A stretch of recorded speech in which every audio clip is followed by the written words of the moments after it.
Hello and welcome to Note Quiz number 1, which is all about factoring. We're going to go through and have several times where we pause the audio to start back up again. So you'll be hearing some discontinuous sounds, but that's okay. So let's first start off with problem number 1, and we're going to be looking at factoring out a greatest common factor. You should notice here that they both contain a 2y plus 5, which we can factor out. In doing so, we end up with a 3y squared plus a 1 as a placeholder for this second factor. So this factors as 2y plus 5 times 3y squared plus 1. For the second problem, we also want to factor out a greatest common factor. You'll notice that between 11 and 33, 11 goes into both evenly, so we can factor out an 11. If we look at the powers of x, the largest power we can take out is x to the 4th. We'll factor that out. That will leave us with just one single x minus 3. And that is now completely factored. So we have 11x to the 4th times x minus 3. For this next problem, we want to factor out a negative 1. So in factoring out that negative 1, we're left with the opposite, which is 3t squared minus 8 times t plus 6. So that is the factorization of a negative 1 taken out of that.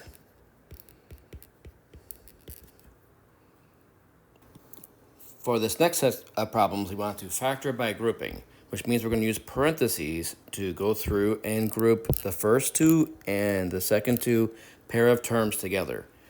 Now we look at greatest common factors for each pairing. In the first, I can take out a 4, leaves me with q minus 3.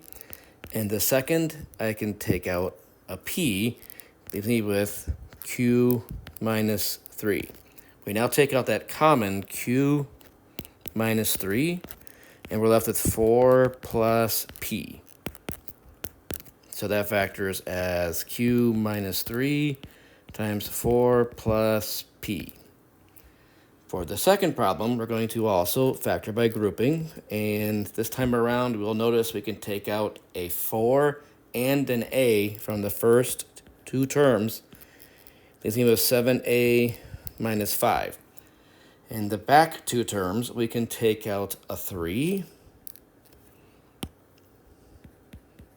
And we're left with 7a minus 5 as well. You'll notice that we have a common 7a minus 5, which we have to have. And we're left with a 4a plus 3 when we factor it out.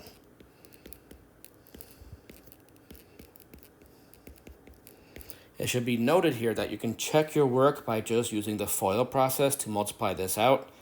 If you were to multiply out the second one, for example, you'd have 28a squared plus 21a minus 20a minus 15, which is exactly what we have in our first starting polynomial.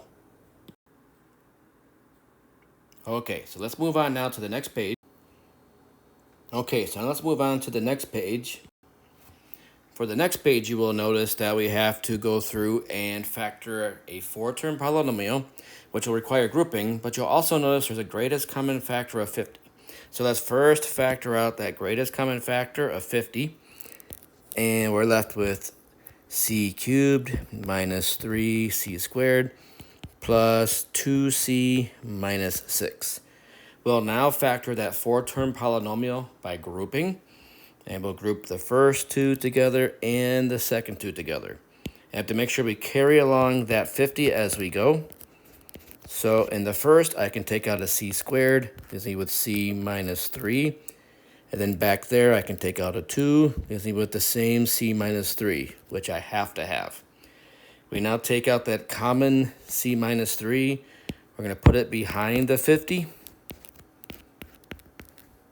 And we're left with c squared plus 2. So that factors as 50 times c minus 3 times c squared plus 2. We're now going to move on to the next problem, which is actually solving an equation for a variable. And they want us to solve for x. So thinking back to earlier algebra, that means we're going to isolate the x in the equation. But obviously, we're going to have to factor as well since we're talking about factoring in this note quiz. So let's first rewrite it, and we're going to factor out the common x. So factoring out the common x leaves you with y minus z. Now to get that x alone, we have to divide by what it's being multiplied with. So we're going to divide both sides by y minus z. And in doing so, we will get the y minus z's to cancel out, and we'll have the x all by itself. So x is equal to a divided by y minus z. And we have solved the equation for x.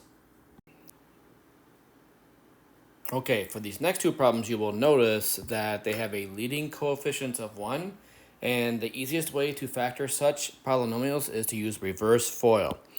So from the reverse FOIL process, remember that the outside and the inside add up to make the middle, and the last multiplies to create the last number. So we want to find two numbers that multiply to make 8 and add up to 9, and those two numbers are 8 and 1. So in reverse FOIL, this is going to be a p plus 1 and a p plus 8. And again, you can check your work by quickly multiplying this out. P times p makes p squared. 8 times p makes 8p. 1 times p makes 1p. Adding up, that makes 9p. And then 1 times 8, of course, is 8. So we have p plus 1 and p plus 8 as those factors. For this next problem, we once again want to find two numbers that multiply to make the last number and then add up to make the middle number. So in this case, two numbers that multiply to make a positive 12 would be either 3 and 4 or negative 3 and negative 4. However, they add up to make negative 7, so they both have to be negative. We're going to have y minus 3, and we're going to have y minus 4. Again, to check your answer, just multiply out, and you'll notice you'll get exactly back to the original polynomial that we started with. So again, reverse FOIL is a pretty easy process because all it requires us to do is to think about the two numbers that multiply to make the last and add up to make the middle. Page, and this time around we want to factor these polynomials. You will notice the first one has a common factor of y to the 5th. So we're going to factor that out. So in doing so, we're going to have a y to the 5th taken out. Leaves you with y squared minus 6y plus 9. And you'll notice that we can factor further because we can find two numbers that multiply to make a positive 9 and add up to a negative 3. Negative 6. They're namely negative 3 and negative 3. So this factors as y to the 5th times y minus 3 times y minus 3. And it's very common for us to rewrite that a little simpler as y to the 5th times y minus 3 squared.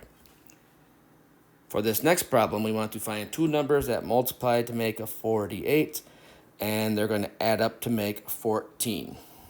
And you have to kind of go through again and think about factors of 48, and there's a lot of them. There's 1 in 48, 2 in 24, 3 and 16, there's 4 and 12, and there's 6 and 8. And that's the pair that's going to do the job. So this factors as x plus 6 times x plus 8. And sometimes you have to go through a long list of factors to find the combination that works. For this next problem, we want to factor as well, but you will notice that the terms are out of order. It's always very helpful to write the terms in descending order before you factor. So we're going to have a 4v squared plus v minus 3. Because it does lead off with a 4, you can either use the grouping method or you could use the guess and check method. Let's go ahead and use the grouping method. That's going to have us taking the 4 and the negative 3 and looking at that product, which is negative 12, and finding a pair of numbers that's going to have a difference of 1, which will be negative 3 and positive 4. We now rewrite our polynomial as 4v squared minus 3v plus 4v minus 3. All we did is take the middle and rewrite it using these two numbers. We now factor by grouping. And you'll notice in the first, we can take out a v, easily with 4v minus 3. In the second term, there's nothing to take out, but there's always a 1 as a placeholder. So we can take that out, and we're left with the same 4v minus 3. We can now take out that common 4v minus 3, and we're left with the v from the first and a plus 1 from the second. So that factors as 4v minus 3 times a v plus 1. For this last one, we're going to factor again. A pair of numbers that we're going to look at is multiplying the 6 and the 3 together. Again, it's always the first leading coefficient and that constant coefficient. So 6 times 3 makes 18. Rather than listing out all the possible pairs, we're going to grab 2 and 9 because they add up to make 11. So this is going to be 6x squared plus 2x plus 9x plus 3. We're going to once again factor by grouping. In the first, we can take out both a 2 and an x, leaving with 3x plus 1. In the second, we can take out a 3, leaving with 3x plus 1 again. Remember, those have to be exactly the same.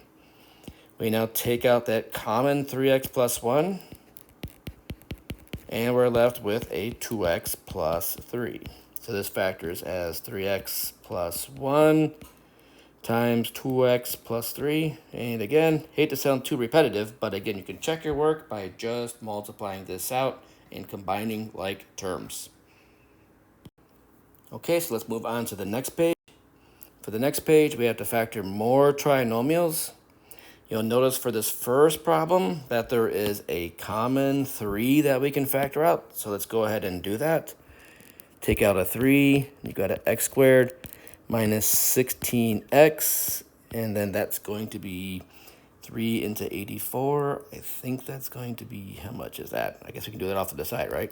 3 into 84. It's going to go in there twice, 6, 24, and that's going to be 28. So 28 is that last number. And let's go ahead and erase that little bit of side work that we did.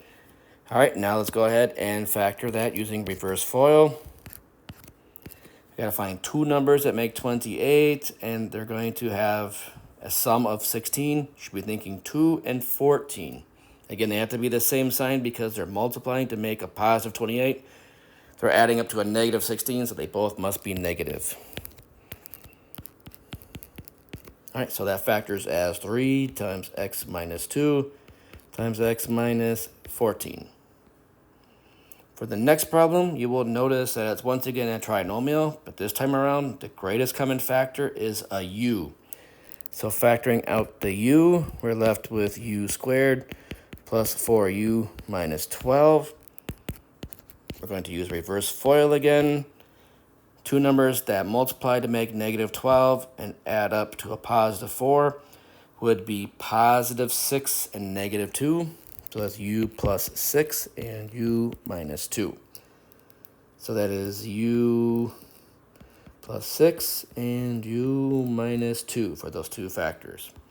Finally, down here, we're going to factor. This one's actually a pretty short problem because it's really easy to find two numbers that multiply to make a 4 and add up to a negative 4. They're negative 2 and negative 2. So this factors as c minus 2 twice. And again, we like to write that with shorthand as just c minus 2 quantity squared. All right, so let's move on to the next page of the good notes, and you will notice that we have another polynomial. Okay, so for this problem, we're going to go through and factor. And you could think about this as either a grouping method problem, or you could think of it as a reverse FOIL with guessing and checking, or you could notice something special about it. The first term, 4a squared, is a perfect square. It's actually just 2a, wrote that backwards. There we go, 2a squared. And the 9 is really a 3 that's squared. So this is actually a 2a plus 3 times another 2a plus 3. And you should always look for this form when you see perfect squares that lead the polynomial and end the polynomial. And again, just foiling very quick, 2a times 2a is 4a squared. The outside, 2a times 3 makes 6a. The inside makes 2a times 3, which is 6a. 6a and 6a make 12a, and 3 times 3 makes 9. So that's just 2a plus 3 quantity squared. For the next problem, they want us to do a substitution. And the idea here is that you see the 3x minus 1 showing up twice. So we pick some other variable. We'll pick u to be the 3x minus 1. And then we rewrite it. So 3x minus 1 is going to be the same thing as this u squared. And then that 3x minus 1 in the middle is just another u. And then we've got minus 6 still there. This can now be factored in reverse FOIL. Two numbers that multiply to make negative 6 and have a difference of 1 would be 2 and 3, with the 3 being the negative number.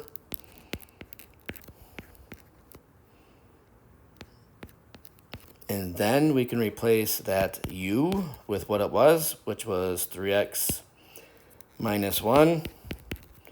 The minus 3 is still in the problem. And then back there, that u is still 3x minus 1. And now we have the plus 2 from the factorization. And we can simplify those down as 3x minus 4 and 3x plus 1. So that's the factorization of that polynomial using a substitution method. And keep in mind, you can always check your work by just using the FOIL process to multiply this out and multiply the original and compare them, and they should be exactly the same.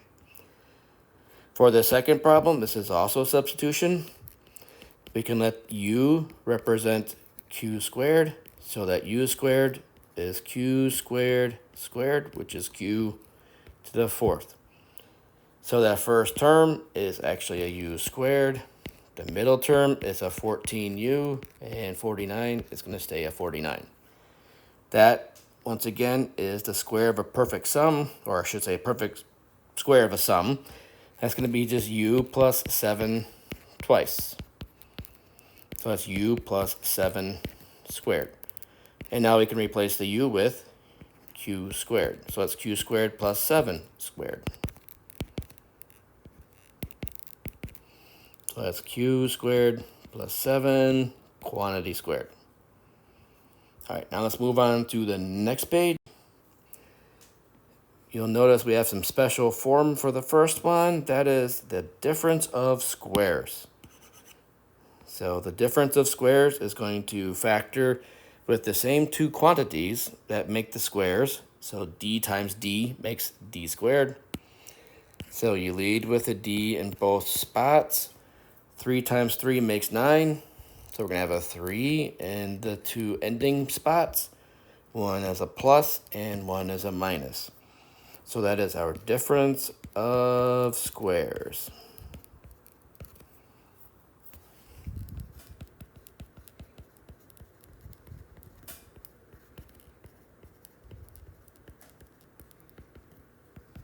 For the second one, you can change the order around, and if you do, you recognize that you get the sum of two squares.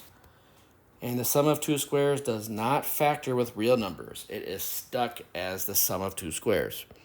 So that is a prime polynomial, which does not factor over real numbers. You can actually factor with complex numbers, and that is not the goal of this problem. So let's just leave that alone. For this next one, you notice it has 4 terms, and what does 4 terms suggest? It suggests grouping. So in the first, we can factor out an x squared, leaves me with x minus 5. Back there, I can take out a 16 and be careful with my signs. I'm going to have x minus 5 left over. When I put that minus there, I got to make sure I change the sign on this so it stays like the original.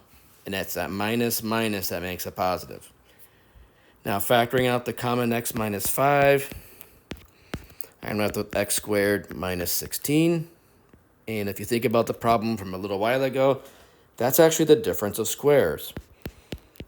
So that factors as an x and an x, a 4 and a 4, with one side being positive and one being negative. So that factors as x minus 5, x plus 4, and x minus 4. It should be noted that the order of those factors does not matter because we're multiplying everything together. For this next problem, you'll notice that we have third powers this time around, and there's only two terms. And this is recognized as the sum of cubes. And the formula is a cubed plus b cubed factors as a plus b times a squared minus ab plus b squared. The sign between the plus from the sum continues over to the first binomial part, and then the sign switches for the next factor, and the rest of it stays positive. So now I have to figure out who the a and the b are. Well, obviously y cubed makes y cubed, and for the 8, it's 2 times 2 times 2, or 2 cubed, that makes the 8. So this is going to factor as a plus b, so that's y plus 2. And then for the next piece, it's going to be a squared, which is y squared, a minus, and then a 2 and a y, because that's the ab. And then the b squared is 2 squared, and that's a 4. So that's y plus 2 times y squared minus 2y plus 4. And we have factored down that sum of cubes. Now let's move on to the next. For this problem, you will notice that we have the difference of cubes. And this one's a little trickier because you have to ask yourself what times itself 3 times makes a 64 and a y cubed. Well, it's 4 times 4 times 4 makes 64, and y times y times y makes y cubed. The 27, that comes from 3 times 3 times 3. So that's 3 to the third power. So a is going to play the role of 4y, and b is going to play the role of 3. That formula from before is going to be a cubed minus b cubed. That's a minus b. Notice again the sign is the same as the original. Then it's a squared. Change the sign, ab plus b squared. So for this one, it's going to be a, which is 4y, minus b, which is 3. And then we're going to have a 4y, which is a squared, plus the a, which is 4y, times the b, which is 3, plus the 3 squared, which is 4y minus 3 times 16y squared plus 12 times y plus 9. And it should be reminded again that we can check our work by multiplying this out using the distributive property and then combining down the like terms, and you should be expecting a lot of stuff to cancel here. And it'll get all the way back to 64y cubed minus 27. And you kind of notice that the first things will make a 64y cubed and the last things will make a minus 27, so that's a good start. Last but not least, our final problem. You'll notice it's a difference of squares. It factors as y squared plus 4 and y squared minus 4. Again, y squared times y squared makes y to the fourth, and 4 times 4 makes 16. The first factor, it's done. That's the sum of squares, which we said before is not factorable. However, y squared minus 4 is a difference of squares. It's y plus 2 and y minus 2. So that is how that second factor breaks down. So again, that is a y to the squared, plus 4. And then we've got y plus 2 and y minus 2. And again, you can check your work by multiplying all of it out. On this last page here, you'll notice I have some reminders and some shortcuts. We have to factor by thinking about being strategic. You always look at terms. If there's 4 terms, It's gotta be a grouping problem at this level. If you have three terms, it's either leading with a 1 as a coefficient, where we can use reverse FOIL. If it's got something other than a 1, you can use the AC method, where you grab the first and last coefficients. If there's two terms, it's either going to be the difference of squares or the sum and difference of cubes. Remember again, the sum of squares is prime, so do not factor it. And here's a summary of the AC method and the sum and difference of cubes. I hope that all worked out good, and if you have any questions, always feel free to let me know.